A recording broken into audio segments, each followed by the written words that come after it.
Sa number 9, duha ka mga child-friendly health centers ang gin-turn over sa SM Foundation sa Bacolod LGU. Upgraded na ang mga health centers nga nahamtang sa Dalan Mabini sa Barangay 28 kag sa Education, Training and Center School sa Barangay 16. Ini magaserbi sa 27,000 ka mga residente sa 15 ka mga barangay nga malapit sa nahamtangan sini. Ang mga pasilidad ang ipatukod sa syudad apang ini ang gid-renovate kag ginpanami pagid sang SM Foundation.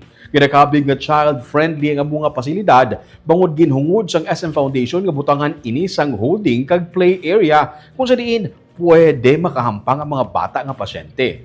Fully air-conditioned man ang pasilidad kag may ara ini sang kaugalingon nga pharmacy. Gisiling ni Connie Angeles, ang Executive Director for Health and Medical Programs ng SM Foundation. Apisar nga ang operasyon sang health centers yara sa LGU, ang foundation man sa gihapon na mag-maintain sini. Tanan nga mga kinahanglan i-repair sa mga pasilidad ang akuon sang foundation. Ini ang ikatatlong health center nga gin-upgrade sang foundation matapos ang una nga nagbukas nagligad ka tuig ang San Juan Health Center sa Barangay 12. Ang pagpanami sa mga health center sa pungsod ang kabahin sa corporate social responsibility sa SM.